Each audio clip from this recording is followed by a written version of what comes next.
আসসালামু আলাইকুম বন্ধুরা, সবাই কেমন আছেন? নতুন একটা ভিডিওতে আবারও আপনাদেরকে স্বাগত জানাচ্ছি। তো এই তো সকাল সকাল দেখুন চতুর্দিকে কুয়াশায় একদম ভরা। তো এই ওয়েদারের মধ্যে কার কেমন লাগে অবশ্যই জানাবেন। আমাদের এখানে তো প্রচণ্ড রকমের ঠান্ডা। তো এই তো আমি গরুর মাংস মুরগির মাংস ভিজিয়ে দিয়েছি, আজকে শুক্রবার যেহেতু এই জন্য রান্না বান্না তো করতে হবে। তো সকাল সকাল যেটা হয়েছে, আমাদের এখানে বিদ্যুৎ ছিল না, তাই পানিরও একটু সমস্যা। তারপরে আমি যাই হোক একটু ভিজিয়ে রেখেছিলাম আর কিছু পানি আটকে রেখেছিলাম, এই জন্য আমি রান্নাটা করছিলাম আর কি। তো বন্ধুরা, রান্না করতে করতে যেটা আমার সাথে হলো সেটা আমার এইদিকে কারেন্ট নেই আর এইদিকে আমার গ্যাস শেষ হয়ে গেছে।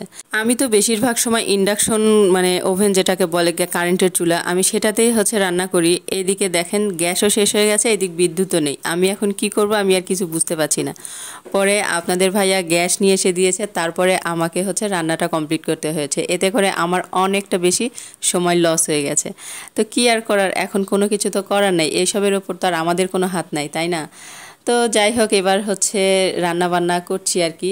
প্রথমে আমি গরুর মাংসের জন্য আলুগুলাকে সুন্দর করে একটু লাল লাল করে ভেজে নিয়েছি। এরপরে আমি পেঁয়াজের বেরেস্তা করে নিয়েছি, একটু বেশি করেই করেছি।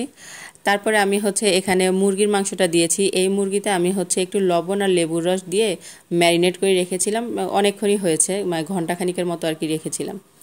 তো তারপরে আমি এগুলাকে একটু হালকা করে ভেজে নিচ্ছি।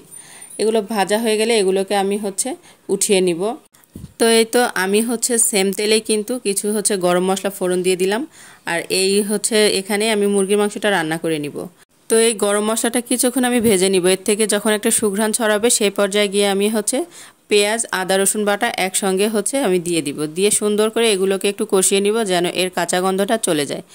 তো এরপরে আমি এখানে স্বাদ মতো লবণ, ধনিয়া জিরার গুঁড়া আর স্বাদ অনুযায়ী মরিচের গুঁড়া দিয়েছি। আর একটুখানি আমি শাহি গরম মশলা দিয়েছি। এটা আমার হোমমেড শাহি গরম মশলার গুঁড়া, আমি ঘরেই তৈরি করেছি। তো সব কিছু দিয়ে খুব সুন্দর করে মশলাটাকে কষিয়ে নিয়েছি। এবারে আমি এখানে বাদাম আর পোস্ত বাটা দিয়েছি, একটু পানিতে গুলিয়ে এটা দিয়েছি। দিয়ে খুব সুন্দর করে মশলাটাকে কষাতে হবে। কষিয়ে নিয়ে তারপরে আমি এখানে টক দই দিয়েছি। আবারও মশলাটাকে দেখতে পাচ্ছেন খুব সুন্দর করে কষিয়ে নিয়েছি। নিয়ে এবারে আমি এখানে আগে থেকে ভাজা মুরগির মাংসগুলোকে দিয়ে দিব।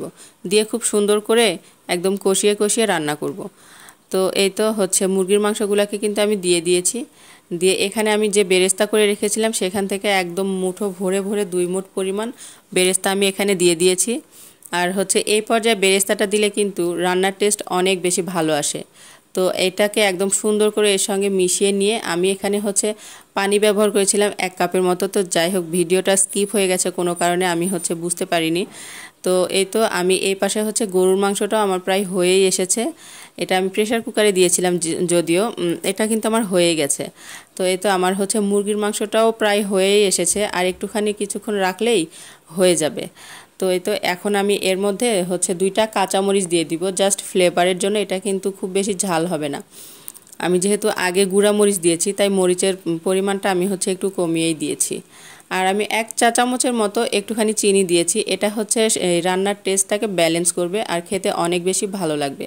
তো আমার রান্নাটা কিন্তু একেবারে হয়ে গিয়েছে। তো আমার গরুর মাংসটাও কিন্তু একদম হয়ে গেছে। তো আমার সবগুলো রান্নাই হয়ে গেছে, দেখতেই পাচ্ছেন। এবারে আমি এখানে পোলাও রান্না করেছি। পোলাওটাও কিন্তু হয়ে গেছে। সব কিছু আমি গ্যাসেই রান্না করেছি। আজকে যেহেতু বিদ্যুৎ ছিল না তাই আমাকে সব কিছু গ্যাসেই করতে হয়েছে। তো এই তো আমার রান্নার ফাইনাল লুক, একেবারে সব কিছুই একদম রেডি হয়ে গেছে। কার কার কাছে রেসিপিগুলো কেমন লেগেছে অবশ্যই কমেন্ট করে জানিয়ে দিবেন। তো এই তো আমি কিন্তু গরম গরম খেতে বসে গেছি। এইদিকে আমার হাজব্যান্ড বাচ্চাদেরকে কিন্তু আমি আগেই খাইয়ে দিয়েছি, যেহেতু ওরা অনেক বেশি ক্ষুধা লেগেছিল। রান্না করতে আমার অনেকটা বেশি সময় লেগে গেছিলো।